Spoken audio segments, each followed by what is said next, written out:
Pada video kali ini saya akan membahas tentang bagaimana menggunakan residual. Nah, cara mencari residual nanti kita bahas di sini, dan di video sebelumnya juga sudah kita bahas. Nah, ini kita fokus bukan cara mencari residualnya, tapi kita gunakan residual itu. Nah, residual itu dapat digunakan sebagai petunjuk untuk memilih fungsi yang cocok untuk menggambarkan atau memodelkan data. Jadi nanti kita bisa menggunakan residual ini sebagai acuan fungsi apa yang paling cocok untuk mengkurvit data kita atau data eksperimen kita. Nah, secara umum jika kita melihat adanya sebuah pola dari plot residual, jadi nanti residual ini kita plot. Setelah kita plot, jika nanti muncul sebuah pola, maka itu menandakan bahwa fungsi lain dapat mendeskripsikan data tersebut dengan lebih baik. Jadi ketika kita memplot residual dan itu membentuk sebuah pola, maka kemungkinan besar bisa digunakan fungsi lain yang lebih baik dari yang saat itu digunakan yang untuk dicari residualnya. Nah, sebagai contoh, ini tabel berikut merupakan data pertumbuhan populasi dari bakteri tertentu terhadap waktu. Nah, pertanyaannya adalah carilah fit atau fit dengan menggunakan fit sebuah persamaan untuk data tersebut. Jadi kita disuruh memodelkan pertumbuhan populasi dari bakteri ini. Nah, cari model yang paling pas atau yang paling bagus. Nah, ini nanti kita gunakan residualnya. Nah, ini adalah datanya. Ini waktu dalam waktu satuan menit ya. Ini dari waktu 0 menit sampai 19 menit. Ini adalah pertumbuhan bakterinya dalam satuan part per million ppm dari 6, 13, 23, 33, 54 dan seterusnya sampai 1830 ppm. Nah, solusinya kita akan mencoba fit atau kita melakukan regresi dengan 3 polinomial, yaitu linear, kuadratik, dan kubik. Nah, jadi ada 3 polinomial yang kita gunakan, linear, kuadratik, kubik. Linear artinya dia pangkatnya itu 1, kuadratik dia kuadrat, kubik dia berarti dia polinomial pangkat 3. Nah, dan satu lagi kita akan mencoba memfit dengan eksponensial. Nah, kita perlu ingat bahwa bentuk eksponensial itu disimbolkan atau dirumuskan sebagai berikut: Y sama dengan B kalikan 10 pangkat MT. Nah, kita sudah bahas di video sebelumnya cara menggunakan fungsi eksponensial, di mana B itu nanti akan menjadi koefisien B itu sama dengan 10 pangkat A, di mana A itu adalah nanti nilai dari polyfitnya. Polyfitnya nanti ada 2 yang keluar itu, yaitu M dan A. Nah, sedangkan B itu 10 pangkat A, sehingga kalau kita langsung masukkan 10 pangkat A ke dalam sini, berarti akan menjadi 10 pangkat MT plus A. Berarti koefisien M dan A itu nanti kita peroleh dari polyfit, kemudian kita gunakan B10. Jadi B nanti 10 pangkat dari hasil dari polyfitnya. Itu untuk bentuk eksponensial. Nah, yang pertama kita bahas programnya dulu. Ini secara pengertian nanti kita tulis di skripnya. Yang pertama kita menuliskan data waktu. Itu dari 0 sampai 19 menit, yang ini 0 sampai 19 menit. Kemudian data populasi dari bakteri itu dari 6 sampai 1830. Kemudian kita cari atau kita curvating dengan linear, kita fit dengan fungsi linear, yaitu polinomial pangkat 1. Nah, koefisiennya kita simpan dalam variabel P1, sehingga P1 sama dengan polyfit X, Y. X-nya adalah data waktu, yaitu variabel independennya, dan Y itu adalah data populasi, yaitu variabel dependennya. Ini kita kasih angka 1 di sini untuk menggambarkan bahwa itu merupakan fungsi linear. Nah, kita sudah selesai, kita sudah mengetahui persamaan polinomialnya yang orde yang derajat 1, yang pangkat 1 dengan linear fit. Kemudian kita cari juga dengan kuadrat, itu dengan polyfit e, y kedua, dengan nama variabelnya adalah P2. Kemudian kita fit juga dengan cubic fit dengan polinomial pangkat 3, yaitu P3 sama dengan polyfit e, y, 3. Nah, terus kemudian kita selain menggunakan polinomial, kita juga menggunakan sebuah eksponensial, yaitu disimpan dalam variabel P4, yaitu polyfit e, log y. Ini sudah kita bahas ya kenapa log, silahkan dicek di video sebelumnya. Log y, 1, suatu itu berarti kita gunakan linear, jadi ini merupakan transformasi transformasi fungsi eksponensial, yaitu dengan menggunakan semilog. Nah, dengan demikian kita sudah punya curve fitting dari 4 jenis fungsi, yaitu linear, kuadrat, kubik, dan eksponensial. Nah, karena kita sudah memiliki seluruh model dari tiap-tiap fungsi, kita cari residunya. Yang namanya residual itu adalah perbedaan antara pemodelan ini, perbedaan antara curve fitting atau regresi ini dengan data realnya, dengan data Y-nya. Jadi Y yang dihitung berdasarkan regresi atau curve fitting ini dibandingkan dengan Y, dikurangi dengan Y. Nah, dengan demikian residualnya kita bisa cari tiap-tiap curve fitting. Residual 1 yaitu residu akibat linear fit, yaitu polyval. Kita hitung nilainya berdasarkan koefisien dari polinomial, yaitu P1. Polyval P1, x adalah variabel independennya dikurangi dengan y-nya ini. Begitu juga dengan yang residu 2 dan residu 3, itu P2, x ini adalah polyval P3, x dikurangi y, ini juga kurangi y. Nah, yang residu yang keempat agak berbeda karena kita menggunakan 10 pangkat polyval yang ini. Ini adalah hasil polyval, yaitu M dan A. Sehingga residualnya untuk yang eksponensial itu adalah 10 pangkat, jangan lupa gunakan titik pangkat polyval P4 ini, x dikurangi dengan y. Nah, sehingga kita bisa menemukan 4 jenis residu dari 4 jenis residu, yaitu di mana tiap-tiap residual itu merupakan hasil residu dari tiap-tiap curve fittingnya.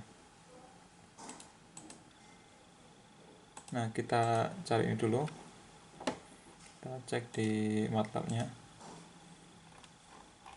Ini data waktu, kita isi, di run dulu data waktu. Ini adalah data populasi bakterinya, kemudian kita akan coba ya sesuai dengan prinsip di video sebelumnya. Kita plot yang pertama kita gunakan skala linear, yaitu langsung plot e, y. Kalau nanti ini lurus berarti data kita itu paling pas dengan menggunakan regresi linear. Kalau kita gunakan semilog y berarti nanti kalau hasilnya itu lurus berarti dia cocok digunakan curve fitting dengan menggunakan eksponensial. Kalau gunakan log-log ini, kalau dia nanti berbentuk garis lurus berarti cocok digunakan curve fitting atau pemodelan dengan fungsi pangkat. Nah, kita coba satu persatu apakah ada yang lurus. Sekarang kita cek dengan linear.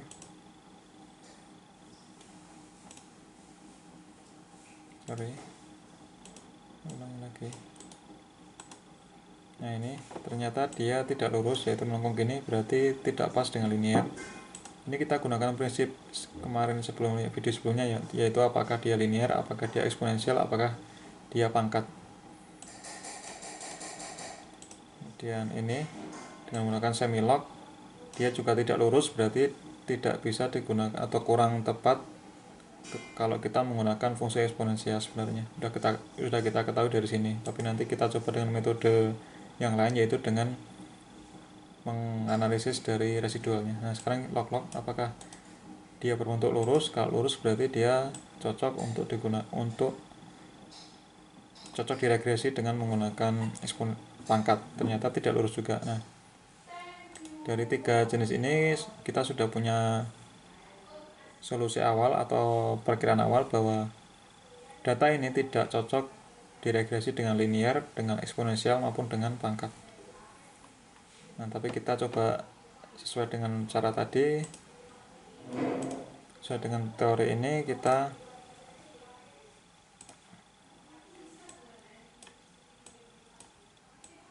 polyfit semuanya, baik linear, kuadrat, kubik maupun eksponensial.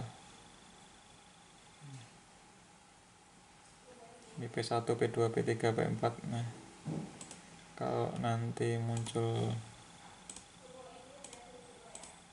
P1 berarti nanti dia adalah linear, berarti ada dua nilai, dua elemen, berarti ini adalah pangkat satunya, ini adalah pangkat 0. Ini adalah X pangkat 1, koefisiennya ini adalah koefisien X pangkat 0. Lanjut dengan P2, berarti P2 karena dia pangkatnya 2, berarti nanti ada 3 koefisien. Kita lihat ada 3 koefisien. Kalau ini berarti nanti ada 4 koefisien polinomial, itu ini dilihat ada kolom 4. Kalau ini berarti ini yang polyfit yang eksponensial. Ini harusnya ada 2. Ya, ada 2. Oke, kita sudah memiliki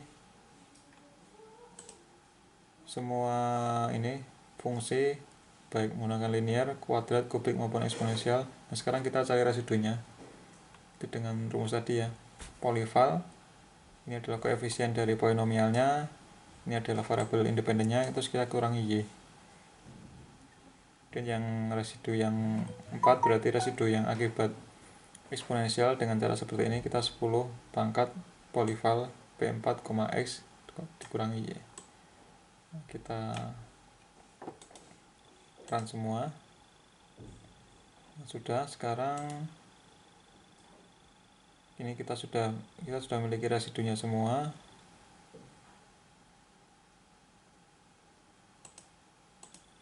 Yang sekarang kita plot residualnya tiap-tiap regresi.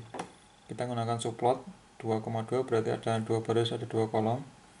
Yang pertama kita plot untuk ini, plot yang pertama adalah residu yang pertama, yaitu yang regresi linear. Ini yang regresi kuadrat, ini yang regresi kubik, yang regresi eksponensial. Kita cek semuanya. Ini sudah saya bikin programnya dengan subplot dan titelnya.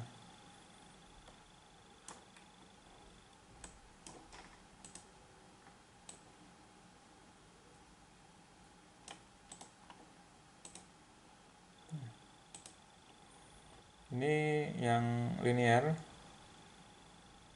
ini yang kuadratik, ini yang kubik, ini yang eksponensial. Nah, bagaimana cara menganalisisnya? Ini waktunya dalam menit, ini adalah populasinya.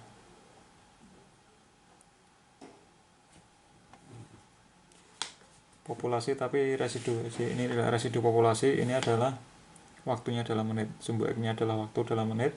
Ini adalah residunya, sumbu Y-nya residu. Nah, bagaimana cara menganalisis ini? Ini seperti ini. Nah, pertama kita bahas yang linear dulu. Di kurva yang linear itu ada pola. Kita lihat polanya. Ini ada pola kan dia berupa parabola gitu. Berarti kita bisa simpulkan bahwa ini tidak cocok. Jadi kalau data kita dimodelkan atau di curvating dengan linear itu tidak cocok dengan linear karena ada polanya yaitu parabola. Sekarang kita cek yang kuadrat. Yang kuadrat nanti kita akan lihat dicek gambarnya, residunya itu lebih kecil dibanding dengan yang linear. Nah, tetapi masih ada pola. Nah, sehingga kita bisa katakan ini belum cocok dengan data. Nah, yang dengan fungsi kuadrat meskipun residunya itu lebih kecil daripada yang linear, tetapi nanti kita akan lihat masih ada pola sehingga belum cocok untuk kita gunakan sebagai model. Kita cek yang kuadrat. Lihat, dia masih ada pola, jadi belum cocok, masih ada bentuk pola gitu ya. Nah, sekarang kita lihat yang kubik. Yang kubik seperti apa? Yang kubik itu residunya lebih kecil lagi dibanding dengan yang kuadrat. Oh ya, tadi belum cek ya residunya ya. Ini residunya antara 60 sampai ini antara plus 60 sampai minus 60, sedangkan ini sampai 200-an. Nah, ini jauh lebih kecil ya, yang kuadratik ya. Nah, sekarang yang kubik. Yang kubik itu maksimal ya 10. Maksimal 10 sampai ini minus berapa ya? Minus sekitar minus 13 ya. Minus 13 sampai 10. Ini adalah 60. Berarti ini yang kubik itu jauh lebih kecil dibanding dengan yang kuadratik. Nah, terus bagaimana lanjutannya? Residunya lebih kecil, jauh lebih kecil daripada yang kuadratik, kita dapat lihat tadi. Nah, kemudian tidak ada pola yang kuat. Nah, komponen randomnya besar. Komponen randomnya besar, kita lihat. Ini kan terlihat seperti random ya, jadi sembarangan, tidak membentuk pola. Nah, dengan demikian kita bisa simpulkan bahwa karena komponen randomnya itu besar dan residunya itu paling kecil, maka polinomial kubik itu yang paling cocok. Ini adalah polinomial maksimal yang paling cocok kita gunakan sebagai model, yaitu dengan polinomial pangkat 3. Nah, sekarang yang eksponen kita lihat, residualnya itu paling besar, kita lihat. Nih, dia residualnya bahkan lebih dari 1000. Ini paling besar, berarti ini yang paling tidak cocok. Nah, jadi residual yang ini, perhatikan juga bahwa residual secara sistematik meningkat. Untuk yang eksponensial kita lihat ini meningkat pada waktu tertentu, dia meningkat polanya, menandakan bahwa eksponensial itu tidak dapat mendeskripsikan sifat data setelah waktu tertentu. Jadi setelah waktu tertentu dia ada peningkatan, berarti ini tidak bisa mendeskripsikan atau memodelkan setelah waktu tertentu. Misalkan ini setelah waktu lebih dari 16 dia akan mengalami peningkatan drastis, maka ini sangat tidak dianjurkan digunakan. Nah, dengan demikian yang kubik fit adalah yang terbaik dari keempat model tersebut. Dari keempat model yang telah kita coba-coba, ternyata yang kubik fit itu, yang kubik itu yang paling bagus karena residunya itu paling kecil dan tidak ada pola. Nah, kalau kita cari koefisien R kuadratnya dengan metode yang seperti kemarin ya, R square-nya kalau kita coba, maka nanti akan ketemu 0,999. Ini yang sesuai dengan rule of thumb-nya, ini yang layak digunakan. Nah, dengan modelnya adalah yang koefisien polinomial yang pangkat 3, yaitu yang P3. Ini berarti hasil akhirnya pemodelannya adalah yang P3 ini. Ini adalah koefisien dari X pangkat 3, koefisien dari X kuadrat, koefisien dari X pangkat 1, dan ini adalah koefisien X pangkat 0. 0,9. Jadi persamaan atau model yang paling cocok untuk data kita adalah Y sama dengan 0,1916 T pangkat 3 ditambah 1,2082 T kuadrat tambah 3,607 T tambah 7,7307, dimana Y adalah populasi bakteri dan T adalah waktu dalam menit. Ini kita cek 0,1916 sesuai dengan tadi ini 0,1916. Oke, demikian alternatif dalam mencari fungsi yang cocok untuk regresi maupun untuk curve fitting. Nah, kita gunakan residunya, mana yang paling kecil dan mana yang tidak membentuk pola. Itu yang kita gunakan. Nah, setelah itu kita bisa cari kriteria untuk mencari yang terbaik, atau kita cek dengan R square-nya apakah dia mendekati 1. Nah, ternyata dia mendekati 1, yaitu 0,999. Oke, demikian, semoga bermanfaat. Sampai ketemu di video selanjutnya.